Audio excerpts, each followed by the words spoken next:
अच्छा, आज मैं एक छोटी सी लेक पर आया हूँ और ये बहुत ही खूबसूरत लेक है। बस मैं यहाँ पे थोड़ी देर के लिए आराम करने के लिए आया हूँ। बस इसके बाद फिर मैं जो है घर जाके एक वीडियो बनाऊँगा जिसमें मैं बात करूँगा कि जॉब सर्च वीज़ा की क्या क्या रिक्वायरमेंट्स है और उसको आप किस तरीके से। अच्छा, बहुत सारे ऐसे लोग हैं कि जो ये समझते हैं कि वो अपनी स्टडीज़ को कंटिन्यू नहीं कर सकते, और हाँ, ये बात हकीकत है कि जर्मनी में पढ़ना जो है थोड़ा सा मुश्किल है बनस्बत पाकिस्तान के। पाकिस्तान में तो हमारा हंसी मजाक में सेमेस्टर निकल जाता था। उसमें क्विज़ के मार्क्स होते थे, अटेंडेंस के मार्क्स होते थे, क्लास पार्टिसिपेशन के मार्क्स होते थे, और फिर मिड टर्म होता था, फाइनल होता था। तो इसमें हम लोग इजीली पास कर लेते थे। जबकि जर्मनी में ऐसा नहीं है। जर्मनी में एक 100 नंबर का पेपर होता है और आखिर में आपको वही देना होता है। वो डिपेंड करता है, कभी कभार वो एमसीक्यूज़ बेस होता है, कभी कभार वो ओरल ही ले लेता है, वाइवा ले लेता है आपका, और कभी कभार ऐसा होता है कि टीचर्स आपको बोलते हैं कि प्रोजेक्ट बना के दे दो और इसी में से मैं मार्क्स आपको दूंगा। तो खैर, जर्मनी का जो एजुकेशन सिस्टम है वो थोड़ा सा मुख्तलिफ है। तो इसी तरीके से अगर कोई बंदा यहाँ पे उसको लगता है कि वो जॉब यहाँ पे इजीली सिक्योर कर सकता है, तो उसके लिए जो है वो जॉब सर्च वीज़ा है जिसकी वैलिडिटी तकरीबन 6 महीने तक की है। उन 6 महीनों में वो बंदा यहाँ आके जॉब अपने लिए ढूंढ सकता है, और अगर उसको इसमें फुल टाइम कॉन्ट्रैक्ट मिल जाता है तो वो आके आराम से अपना जॉब सर्च वीज़ा ले सो अपना रेजिडेंस परमिट यहाँ पे ले सकता है, वर्क परमिट ले सकता है। अच्छा, इस जॉब सर्च वीज़े के दौरान वो और जॉब भी कर सकता है अपने लिविंग एक्सपेंस उठाने के लिए, लेकिन फिर भी उसको एक ब्लॉक अकाउंट की रकम चाहिए। तो वो तकरीबन 6,100 कुछ यूरोज़ है जो आपको यहाँ पे ब्लॉक अकाउंट में शो करना पड़ता है। या तो फिर कोई आपका बंदा यहाँ पे रहता हो कि जिसकी इनकम अच्छी खासी हो, जो आपको यहाँ पे स्पॉन्सर कर सके, तो आप उसके स्पॉन्सर लेटर पर भी यहाँ पर आ सकते हैं। वो डिपेंड करता है कि वो कोई भी होता है। तो इसकी जो बाकी की डिटेल्स हैं वो मैं आपको लैपटॉप की स्क्रीन में शेयर करके दिखाऊंगा और बताऊंगा एक एक चीज़ को कि आपको किस तरीके से जो है चेकलिस्ट निकालनी है और देखना है उन सबको। अच्छा, वैसे तो जर्मनी के जॉब सर्च वीज़े के लिए लैंग्वेज की कोई रिक्वायरमेंट नहीं है, लेकिन मैं यही रेकमेंड करूँगा कि आप कम से कम B1 कीजिए यहाँ आने से पहले, ताकि आप लोगों के साथ कम्युनिकेट कर सकें। आपको बगैर लैंग्वेज के लिए यहाँ पे जॉब ढूंढना बहुत मुश्किल होगा। ये इतना आसान काम नहीं है यहाँ पे, क्योंकि यहाँ पे पहले भी ऑलरेडी बहुत सारे ऐसे लोग हैं कि जो जॉब देख रहे होते हैं और उनके लिए मसला आता है लैंग्वेज में। ख़ास तौर पे मैनेजमेंट से लेके जो जॉब्स हैं उनमें तो आपको लाजमी चाहिए जर्मन लैंग्वेज। लेकिन यहाँ पे आईटी में पहले ऐसा होता था कि आपको लैंग्वेज की नीड नहीं होती थी, लेकिन अब बहुत सारे ऐसे लोग हैं कि वो कहते हैं कि नहीं, इसमें भी लैंग्वेज की नीड होती है। बहुत सारी कंपनीज़ जो हैं वो फिर प्रेफर ही नहीं करती उसको जिसको जर्मन नहीं आती है। अब यहाँ पे हर चीज़ जो है वो जर्मन लैंग्वेज में ही है। यही देखें मेरे पीछे जैसे साइन बोर्ड है, ये भी इन्होंने जर्मन में ही लिखा हुआ है, कोई इंग्लिश का तसव्वुर ही नहीं है। तो बस बहुत सारी कंपनीज़ के जो है आपके लिए रास्ते खुल जाते हैं अगर आपको जर्मन लैंग्वेज आती है तो। खैर, वो तो आपको यहाँ रह के वैसे भी सीखनी है, तो इससे बेहतर है कि वहाँ से सीख कर आएँ ताकि आपके लिए अपॉर्चुनिटीज़। अच्छा जी, जॉब सर्च वीज़े के लिए जो है सबसे पहले आपको यहाँ पे गूगल पे या जो भी आपका सर्च इंजन है उस पे सर्च करना पड़ेगा। जॉब सीकर वीज़ा जर्मनी और पाकिस्तान। आपको ये ले जाएगा इस पेज पे, जो भी आ रहा होगा या आप इसका लिंक देख लीजिएगा। pakistan.diplo.de है, वही खोलिएगा, क्योंकि और भी कंट्रीज होते हैं जिसका वो कभी-कभार दिखा देता है। मेरे पास तो अभी पहले ही आ गया। हो सकता है वो आपको नीचे शो करवा रहा हो 2-3 लिंक छोड़ के, तो फिर आप उसमें चले जाइएगा। इसमें मैं आता हूँ इस वेबसाइट में। तो ये मुझे लेकर देखना है इसमें कि इसकी ये सारी कैटेगरीज हैं। यू ब्लू कार्ड है और ये स्किल वर्कर के लिए है, वोकेशनल ट्रेनिंग के लिए है। लेकिन हमें जो इसमें जो वीडियो मैं बना रहा हूँ वो जो सीकिंग फॉर स्किल वर्कर्स के लिए वीजा है उसकी बना रहा हूँ। तो खैर, बाद में भी मेरे पास टाइम होगा तो फिर मैं इन सब टॉपिक्स को भी कवर करूंगा। इसके लिए तो मुझे अलग से रिसर्च करनी पड़ेगी, लेकिन फिलहाल मैं इसके लिए बनाता हूँ जिसके लिए आपको क्या क्या चीज़ें चाहिए। इसमें आप आ जाएंगे तो इसमें जो है इन्होंने बोला हुआ वोकेशनल ट्रेनिंग जो है उसकी रिक्वायरमेंट्स ये है। और जो जिनके पास डिग्री है बैचलर्स की, जो जॉब सीकर वीजा के लिए जाना चाह रहे हैं उनकी रिक्वायरमेंट्स ये है। अच्छा, ये ऑसबिल्डिंग के लिए है रिक्वायरमेंट। अगर कोई ऑसबिल्डिंग के लिए जाना चाहता है तो वो फिर ये सब चीज़ें उसमें देखी जाती हैं, क्योंकि उसका कम से कम जर्मन लैंग्वेज का जो है वो जीवन होना चाहिए। लेकिन जैसे कि मैं अपनी जो वीडियो मैंने बाहर बनाई थी उसमें भी मैं डिस्कस कर चुका हूँ कि अब जॉब मार्केट यहाँ की जो है वो उस तरह की नहीं है जैसे पहले पहले की थी। तो इस वक्त अगर आप जॉब हासिल करना चाहते हैं तो आपको कम से कम जर्मन का जीवन इसमें भी करना पड़ेगा, ताकि आप इजीली अपनी जॉब सिक्योर कर सकें। खास तौर पे अगर आप मैनेजमेंट लेवल की जॉब करना चाह रहे हैं जिसमें आपको पब्लिक डीलिंग करनी हो, तो उसमें फिर आपको लाजमी करना पड़ेगा। अच्छा, इसमें भी जो है आप पढ़ लीजिएगा। ये कह रहा है for skilled worker holding university degree, तो उनके लिए जो रिक्वायरमेंट है उसकी चेकलिस्ट भी है। इसको मैं खोल लूँगा अपने पास व्यू टैब में।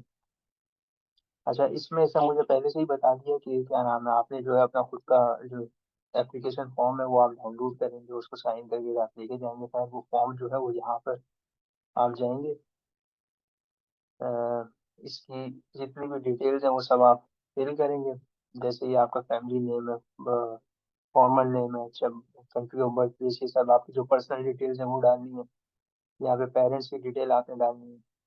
यहाँ पे अपने प्रोफेशन के बारे में एड्रेस वगैरह, मतलब इसी तरीके का सिंपल सा फॉर्म है, वो आपको फिल करना होगा। ट्रैवल हिस्ट्री के बारे में अगर कोई आप क्या नाम है, आपको पासपोर्ट वगैरह इसमें आप देंगे।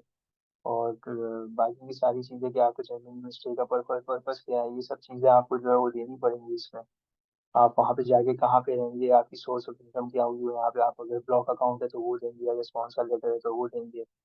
तो बस ये इसी तरीके की आप सारी डिटेल्स इसमें फिल करेंगे कि कोई क्रिमिनल रिकॉर्ड तो नहीं है आपका, इससे पहले आपका जो है जर्मनी का कभी वीज़ा या रेजिडेंस वगैरह रिफ्यूज हुआ है या नहीं, या आपके पास कोई किसी किस्म की मेजर बीमारी तो नहीं है। तो ये इसी तरह की डिटेल्स है वो आपको करनी पड़ेगी। और यहाँ से फिर आप यहाँ पे या तो कंटिन्यू लिखा हुआ आ रहा होगा या फर्दर लिखा हुआ आ रहा होगा, तो आप इस पर क्लिक करेंगे तो वो आगे आपको ले जाएगा। इतना कोई मुश्किल काम नहीं है फॉर्म को फिल करना, लेकिन मैं कोशिश करूंगा टाइम निकाल के इसके लिए ये वीडियो बना लूँ। इसी तरीके से जो है यहाँ पे लिखा हुआ है कि आपको अपने जो है तो पासवर्ड फॉर्मल भी रेजोल्यूशन कंटेन योर सिग्नेचर। अच्छा, जो पासपोर्ट का जो आपका एक तो फर्स्ट सेकंड पेज होता है जिसमें आपकी पर्सनल डिटेल होती है, इसी तरीके से जब हम उसको पलटते हैं तो तीसरा एक पेज होता है, उसमें आपको जो है अपना सिग्नेचर करना पड़ता है, तो वो आप सिग्नेचर कर दीजिएगा। और आपके पासपोर्ट की रिक्वायरमेंट में इन्होंने बोला है कम से कम उसके 2 empty पेजेस हो जिसपे वीजा का स्टिकर लगेगा, वो पूरे दो आमने सामने के जो पेजेस होते हैं उस पर वीजा का स्टिकर लग जाता है। और उसकी वैलिडिटी कम से कम 1 साल की हो। अगर 1 साल से कम है, मिसाल के तौर पे 11 महीने की वैलिडिटी है, तो वो इसको एक्सेप्ट नहीं करेंगे। तो बेहतर है कि आप फिर अपना नया पासपोर्ट बनवाएं और इसको लेकर जाएं। इसी तरीके से जो इसकी एक और रिक्वायरमेंट है वो यही है कि आपने इसका जो एप्लीकेशन डिक्लेरेशन फॉर्म है उसको फिल करना है। उसमें सिंपल आपको जो है अपनी ये डिटेल्स देनी पड़ती हैं, surname, first name, date of birth, date and place of birth, nationality. इसी तरीके से यहाँ पे आपको अपनी प्लेस और जहाँ पे आपका इंटरव्यू हो रहा होगा वहाँ का नाम लिखेंगे, मिसाल के तौर पे कराची का होगा तो कराची लिखेंगे और डेट डाल देंगे और यहाँ पे अपना सिग्नेचर कर देंगे। इस्लामाबाद की एम्बेसी में अगर आपका इंटरव्यू होगा तो वहाँ पे आप इस्लामाबाद लिखेंगे, इंटरव्यू की डेट डालेंगे और यहाँ पे साइन कर देंगे। इसी तरीके से अब ये उर्दू में भी है, यहाँ पे भी आपको ये लिखना होगा। कराची में तो कराची, इस्लामाबाद है तो इस्लामाबाद और फिर उसकी तारीख और यहाँ पे सिग्नेचर। सेम इसी तरीके से यहाँ पे भी देना पड़ेगा, ये जर्मन में है। यहाँ पे आपको जो है वो सेम जैसे ये प्लेस और डेट दिया हुआ है वैसे यहाँ पे भी आपको इस्लामाबाद कराची देना, डेट देना और यहाँ पे सिग्नेचर कर देना। अच्छा, ये जो है ना ये फॉर्म इस्लामाबाद वालों के लिए है, ये कराची वालों के लिए नहीं है। तो जब आप एप्लीकेंट वेरिएशन फॉर्म अगर कोई कराची का हो तो वो इस फॉर्म को निकाल दे, इसका प्रिंट आउट नहीं करवाए, क्योंकि ये स्पेसिफिकली इस्लामाबाद के लिए लिखा हुआ है। इस्लामाबाद वाले हैं वो फिर इसको अपने हिसाब से फिल करेंगे जो भी होगा। खैर, ये तो अभी तक फॉर्म की मैंने बात कर ली है। अब हम आगे देख लेते हैं कि आगे इन्होंने क्या बोला हुआ है। कि आपको जो है कम से कम आपके पास इतना खर्चा होना चाहिए कि आप जितने महीने के लिए अप्लाई करना चाह रहे हैं, अगर 3 महीने के लिए अप्लाई करना चाह रहे हैं तो आपके पास इतना ब्लॉक अकाउंट में पैसे होना चाहिए। और अगर आप क्या नाम है 6 महीने के लिए अप्लाई करना चाह रहे हैं तो आपके पास कम से कम इतना ब्लॉक अकाउंट में पैसे होने चाहिए। और ये आपका मंथली एक्सपेंस होगा वहाँ पे एज फॉर 2023। अब अगर आप मेरी वीडियो 2024 में देखें, 2025 में देखें, जब भी देखें तो उसके हिसाब से आप चेक कर दीजिएगा कि यहाँ पे इनकी क्या रिक्वायरमेंट है, उस वक्त के हिसाब से कि आपको कितने पैसे शो करवाने होंगे। अभी जो मैं वीडियो बना रहा हूँ उसके मुताबिक तो मैं तो खैर 2024 में बना रहा हूँ, लेकिन उन्होंने दिया हुआ है, अभी तक चेंज नहीं किया हुआ। तो मतलब आपका इस पे काम हो जाएगा कि आपके पास कम से कम महीने के इतना आपका ब्लॉक अकाउंट के पैसे आपके पास होने चाहिए, जो कि आप वहाँ पे डिपॉजिट करवाएंगे। ब्लॉक अकाउंट के लिए आप कोई सी भी सर्विस यूज कर सकते हैं, फिनटेबा है, कोरेकल है, फैक्ट्री हो, ये सबसे ज़्यादा फेमस इनकी एप्लीकेशन है। और सबसे ज़्यादा इजीली जो काम हो जाता है वो अब तक का वो कोरेकल में है, जिसमें मैंने बड़ा आराम से अपना स्मूथली पैसे ट्रांसफर कर दिए थे। और मैंने मीज़ान बैंक के थ्रू करवाए थे तो उसमें विद इन अ डे हो गए थे मेरे पैसे ट्रांसफर। अब उस वक्त तो खैर जब मैंने किए तो उस वक्त उनकी सर्विस अच्छी थी, वो ब्रांच की अच्छी थी जो उन्होंने मुझे सर्विसेज प्रोवाइड की। आप लोग अपने हिसाब से फिर देख लीजिएगा, जो भी आपकी ब्रांच हो या जो भी आपका बैंक हो उनसे आप पहले से डिटेल्स ले लीजिएगा पैसे भेजने से पहले, फिर आप देख लीजिएगा। खैर बाकी तो इसमें वही उन्होंने बताया हुआ कि आपकी यूनिवर्सिटी होगी और ट्रांसक्रिप्ट होगी वो HEC से अटेस्ट होनी चाहिए। जो भी आपकी यूनिवर्सिटी होगी उसकी डिग्री और ट्रांसक्रिप्ट दोनों HEC से अटेस्ट होनी चाहिए। और इसके अलावा फिर ये जो है ये आगे ही हम देख लेंगे कि अनाविल क्या चीज़ है और क्लासिफाइड एज एक्सपोर्ट। ये इनका जो है ये आपकी अगर डिग्री है वो आपकी अनाविल डेटाबेस में होनी चाहिए। वो मैं आपको वीडियो के बाद में दिखाता हूँ कि वो क्या चीज़ है और किस तरीके से आप सर्च कर सकते हैं कि उसमें एच प्लस कैटेगरी कैसे होती है। और अगर ये इन केस अगर नहीं है तो फिर उसकी स्टेटमेंट ऑफ कंपेरेबिलिटी किस तरीके से बनती है उसके बारे में भी मैं बताऊंगा आपको। अच्छा जी, एप्लीकेशन फॉर्म हमने देख लिया था, वो ये वाला जो है वो एप्लीकेशन फॉर्म है। इसी तरीके से जो है इसमें आपकी जो है पिक्चर्स लगेंगी और पिक्चर को इन्होंने बोला हुआ कि आप ये ग्लू से लगाओगे, स्टेपलर नहीं लगाओगे। अच्छा, आपको ये चीज़ भी माइंड में रखनी है कि डॉक्यूमेंट्स को आपने स्टेपल नहीं करना है। जब आप वहाँ पे डॉक्यूमेंट्स लेके जाओगे ना एम्बेसी में तो या कॉन्सुलेट में, तो वहाँ पे आपने इसको पेपर क्लिप से अटैच करना है। पेपर क्लिप आपको इजीली किसी भी स्टेशनरी की शॉप से मिल जाएगी। इसी तरीके से आपकी जो रिसेंट पासपोर्ट होगा, मिसाल के तौर पे कुछ लोगों के दो पासपोर्ट बनने हुए होते हैं, तीन, मतलब पुराने पासपोर्ट जो होते हैं, इनमें से जो आपका रिसेंट पासपोर्ट होगा उसकी जो आपने फर्स्ट थ्री पेजेस होंगे, एक तो जो जिसमें आपकी पर्सनल डिटेल होगी वो, और उसके बाद जो आप जब पेज पलटेंगे तो जहाँ पे आपका सिग्नेचर हुआ होगा थर्ड पेज वो होगा। तो आपको इसकी जो है ना स्कैन करवा के आपको प्रिंट निकालना है पूरे पेज पे और वो लेके जाएंगे। इसी तरीके से फिर आपका आईडी कार्ड की कॉपी। अच्छा, नॉर्मली जो फोटो स्टेट वाले आईडी कार्ड की कॉपी करते हैं वो आपके आईडी कार्ड के साइज की ही होती है, लेकिन आपने जो है ना इसमें इस चीज का ख्याल रखना है कि जितनी भी चीजें हैं सब A4 साइज में होंगी। इसमें भले आपका आईडी कार्ड हो, पासपोर्ट हो, या आपके जो एजुकेशनल डॉक्यूमेंट CV वगैरह हो, वो सब A4 साइज के पेपर में ही होगी, वरना वो एक्सेप्ट नहीं करेगा। तो जो छोटी वाली कॉपीज होती है ना वो नहीं करवानी है आपने। आपने अपना NIC स्कैन करवाना है उसको आगे पीछे से, और वो एक ही पेज पे जो है आपका सामने शो हो जाएगा। तो उसी तरीके से जो है आपने उसको दिखाना है, अपना NIC जो आपने उसको दिखाना होगा। तो वो आपका एक ही पेज पे आ जाएगा और वो क्या नाम है, आप उसको प्रिंट आउट करवा के वो देख लेंगे। मैं शायद सर्च करके देख भी लेता हूँ गूगल पे कि किस तरीके से आप वो कर सकते हो। उसमें अगर कोई टेम्पलेट मिल जाए तो हम वो देख लेंगे ताकि आपके लिए आसानी हो।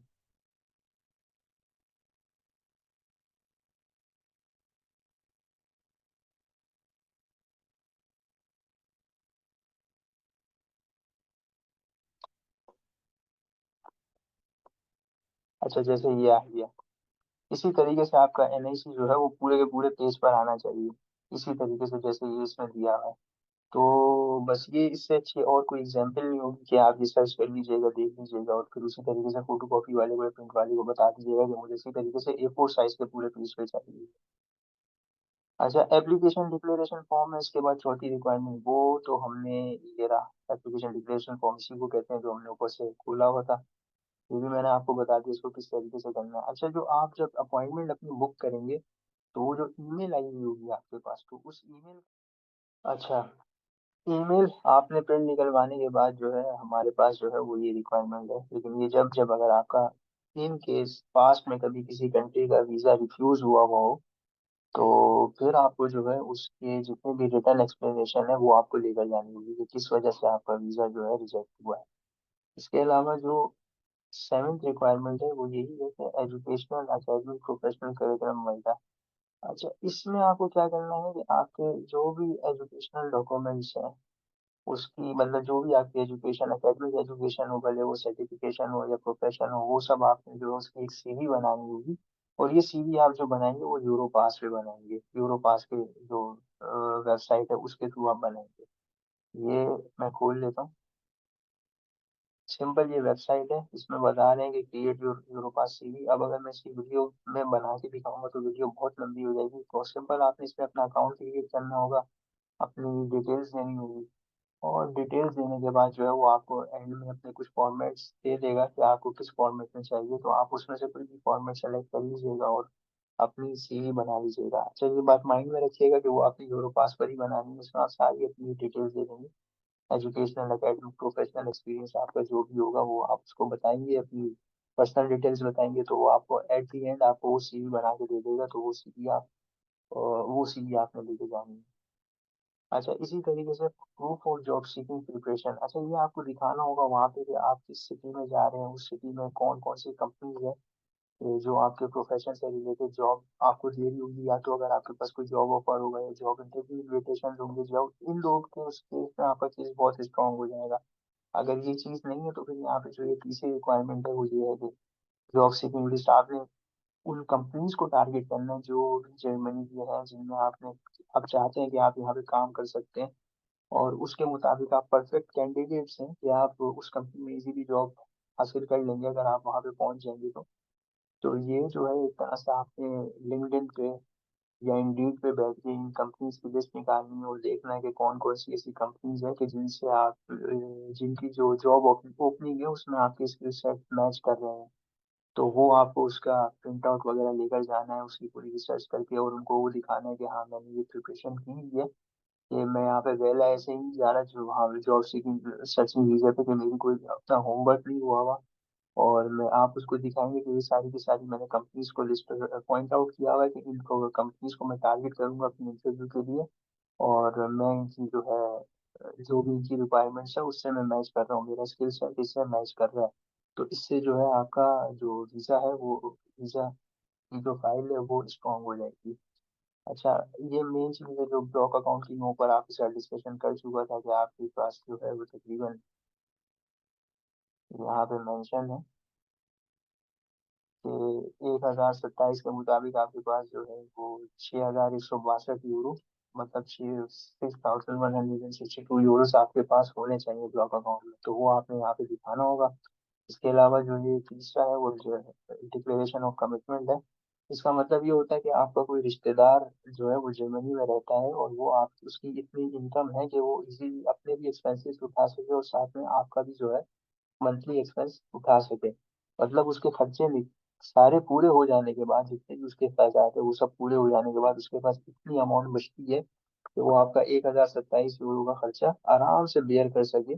तो फिर उसमें जो है आप उससे ये लेटर वहां से निकलवा सकते हैं, वो बंदा राट हाउस जो यहाँ पर होता है उससे ये लेटर आपको निकलवा के दे देगा। उसमें कुछ थोड़ा बहुत टाइम लगता है, तो वो डिपेंड करता है सिटी टू सिटी, जो छोटे सिटीज होते हैं उसमें थोड़ा जल्दी मिल जाता है, बड़े सिटीज में कम से कम मेरे ख्याल से 3 महीने तक लग जाते हैं इसके लिए।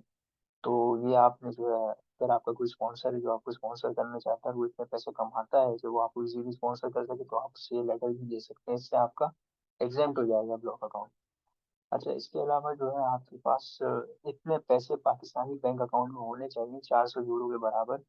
ब्लॉक अकाउंट या इससे स्पॉन्सर लेटर लेने के बाद आपकी स्टेटमेंट में कम से कम इतने पैसे होने चाहिए 400 यूरो के, आप इजीली अपना रिटर्न टिकट करवा सकेंगे। इन केस अगर आपका जॉब नहीं लगती अल्लाह ना करे, तो फिर आप वापस पाकिस्तान आ सके, आपके पास इतने पैसे हो अकाउंट में अपने। अच्छा, उसके अलावा जो है यहाँ पे आपकी यूनिवर्सिटी की डिग्री जो है उसकी फाइनल ट्रांसक्रिप्ट और जो रिकॉर्ड है उसको आपने जो है अटेस्ट करवाना है HEC से, ओरिजिनल डिग्री, इसमें फोटो कॉपीज की बात नहीं हो रही, ओरिजिनल डिग्री आपकी अटेस्ट हुई होनी चाहिए, उसी की बस आपने फोटो कॉपी जो है वो करवानी है और वो आपको लेकर जाएंगे। अच्छा, इसी तरीके से जो है वो आपको जो है आपकी यूनिवर्सिटी का जो है वो देखना पड़ेगा कि वो उनके अनामिन डेटाबेस में मौजूद है या नहीं, उसका आपने प्रिंट आउट लेकर जाना होगा। या तो फिर अगर वो मौजूद नहीं है तो आपको फिर स्टेटमेंट ऑफ कंपेरेबिलिटी बनानी पड़ेगी। अच्छा, पहले हम अनामिन डेटाबेस को देख लेते हैं। वैसे पाकिस्तान की मेजोरिटी यूनिवर्सिटीज जो है वो इसमें मौजूद है। इसको हम यहाँ से सर्च कर लेते हैं, अभी किसी काम करने के लिए सर्च कर लेंगे गूगल पर, ये आ गया। इसमें मैं आऊँगा तो चाहिए इसको इंग्लिश कर लूँगा। उसके बाद मैं यहाँ पर आ जाऊँगा इंस्टीट्यूशन में, यहाँ पे मैं सीट में आ जाऊँगा, यहाँ पे मैं अपना कंट्री सेलेक्ट कर लूँगा, तो वो है पाकिस्तान। ये जब मैंने सेलेक्ट कर लिया तो फिर यहाँ पे ये मुझे पाकिस्तान की सारी यूनिवर्सिटीज दे रहा है कि जो यहाँ पे रिकॉग्नाइज है, जो इनकी H+ के उसमें आती है। तो ये जो H+ वाली यूनिवर्सिटीज है इन सबको जो है आपने यहाँ से वो करना है। तो इसके लिए यहाँ पे अगर आप सर्च करना चाहते हो तो आप यहाँ पे सर्च कर लेंगे। जैसे मैं ये लिख देता हूँ इकरा यूनिवर्सिटी, इकरा नेशनल, ये पेशावर में है, ये कराची में है, मतलब इसी तरह से IUBM है, यहाँ पे पूरा लिखना पड़ेगा। इंस्टीट्यूट कॉन्सेप्ट वगैरह ये सब आ गई है, पास्ट है, उसका भी पूरा लिखना पड़ेगा। तो बात ये है कि फिर यहाँ से भी आप जाएंगे इसके, ये खोलेंगे प्लस का जो साइन बना हुआ है, इस पर क्लिक करेंगे। तो ये इन्होंने आपको इसकी डिटेल दे दी है, आपको जो है ये प्रिंट आउट करवा के लिए जाना है। यहाँ पे ये इसको बता दिया है, क्या नाम है, प्रिंट आउट का ऑप्शन दे रहा है, तो ये आपको इसका प्रिंट आउट लेकर जाना है। के अलावा जो दूसरी चीज़ है यहाँ पे, कि इन केस अगर आपको अपनी यूनिवर्सिटी नहीं मिलती वैसे तो है, तो आपको सिंपल जो है वो, जिसमें आपका जो है थोड़ा सा खर्चा हो जाएगा स्टेटमेंट ऑफ कंपेरेबिलिटी बनाने में, क्योंकि इसमें आपको फिर अपने डॉक्यूमेंट्स यहाँ पे भेजने पड़ेंगे। तो यहाँ पे लिख के मैं सर्च करूंगा, ये आ गया सबसे पहले। ये यूआरएल देख लीजिएगा इसका, यहाँ पे मैं आऊँगा। इसकी डिफॉल्ट लैंग्वेज शुक्र है इंग्लिश ही है, वरना फिर दोबारा कन्वर्ट करनी पड़ती। ये यहाँ पर आप इसको पढ़ लीजिएगा कि इसमें क्या होता है, इसमें जो आपकी डिग्री वगैरह होती है उसको वहाँ पे भिजवाना पड़ता है पास, जर्मनी भिजवाना पड़ता है। अच्छा, इसमें भी जो है इन लोगों ने बोला हुआ है कि आपको क्या किस लिए चाहिए, तो वो सब दिया हुआ है, लेकिन हम इसमें डायरेक्टली एप्लीकेशन में चले जाते हैं। इसमें एप्लीकेशन में मैं आ गया हूँ, तो इसमें आप देख लें कि कौन कौन से डॉक्यूमेंट आपको चाहिए होती है। कलेक्ट द डॉक्यूमेंट, जो भी आपके डॉक्यूमेंट्स हैं उसमें आप जाएंगे। आपको ये अपने आप को सबसे पहले रजिस्टर करना होगा। पहले तो खैर डॉक्यूमेंट्स निकालने होंगे, लेकिन मैं रजिस्ट्रेशन के लिए भी बता दूं कि इस तरीके से आपको सिंपल फॉर्म फिल करके अपना पूरी रजिस्ट्रेशन करनी पड़ेगी। अभी वैसे ही वीडियो बहुत लंबी हो गई है, वरना मैं इसको फुर्सत से करके दिखाता और वो बहुत ज़्यादा लंबी हो जाएगी। और इसमें आपको आना, सबसे पहले तो चेक करना है कि आप अपना कंट्री वगैरह आपको फिल्टर करना है। इसमें आएंगे, कंट्री हमारा है पाकिस्तान, हमने पाकिस्तान सेलेक्ट कर लिया। तो अब ये आपको बता रहा है कि आपको कौन कौन सी अपनी डिग्रीज भिजवानी है। इसमें आपको मिनिमम आपके पास बैचलर्स की डिग्री होनी चाहिए। अगर आप इस जॉब सीकर वीजा के लिए अप्लाई करना चाह रहे हो तो मिनिमम बैचलर्स की डिग्री होनी चाहिए, उससे कम पे ये लोग फिर नहीं देते हैं। क्योंकि उससे कम पे फिर इनका जो प्रोग्राम है वो वोकेशनल ट्रेनिंग का प्रोग्राम है। तो इसमें जो भी आपकी प्रीवियस डिग्रीज होंगी वो सब आपने जो है उसमें अटैच करनी है। और क्या नाम है, उसके बाद जो है फिर ये सारे के सारे जो आपके डॉक्यूमेंट्स हैं,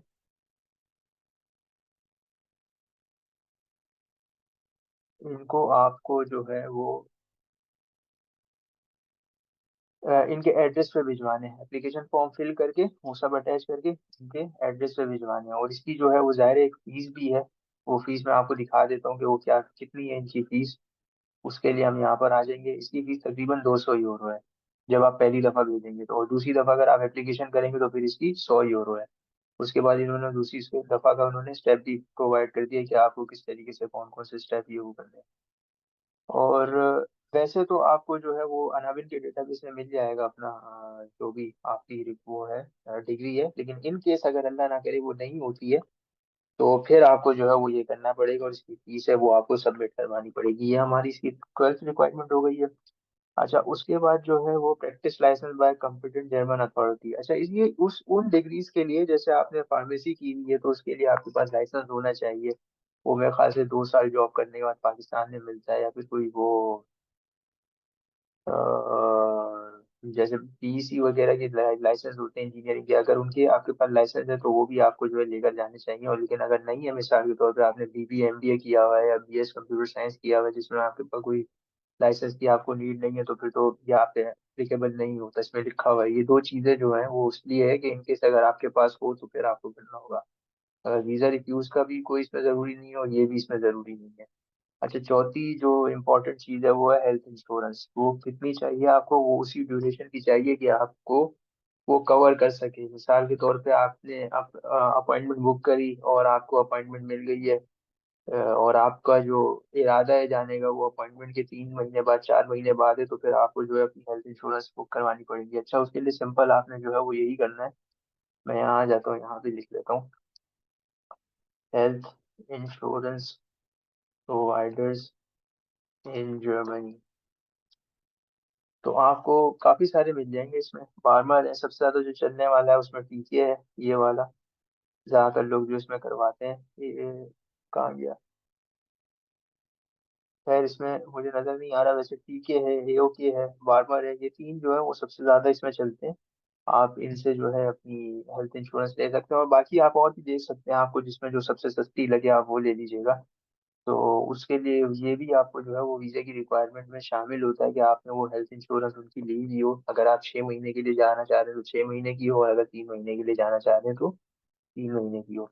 अच्छा, इसमें मैंने फिर सारी की सारी डिटेल्स डिस्कस कर दी है कि क्या-क्या रिक्वायरमेंट है उसकी, और आपको सारी की सारी चीज़ें जो है मैंने ऑफ़िशियली वेबसाइट पर जाकर दिखाई हैं कि आपको किन-किन चीज़ों की नीड होती है। तो होपफुली ये आपको जो है वो अच्छे से समझ आ गया होगा, और अब आपको मेरी इसमें आप इज़िली अपना प्रोसेस स्टार्ट कर सकते हैं, अगर आप एलिजिबल हो तो। अगर आपको मेरी जो है वीडियोस पसंद आई है तो मेरे चैनल को सब्सक्राइब कर दीजिएगा, ताकि मुझे सपोर्ट मिले, और फिर इसकी वजह से जो है मैं फिर और ज़्यादा इस तरह की वीडियोस बनाऊँ, पूरे के पूरे प्रोसेस को डिफाइन करूँ कि किस तरीके से आप इसको प्रोसेस कर सकते हैं, और डिफरेंट डिफरेंट कैटेगरीज के हवाले से भी मैं बनाऊँ। चलिए, बस मैं इस वीडियो को ख़त्म करता हूँ क्योंकि ये बहुत ज़्यादा लंबी हो गई है ऑलरेडी।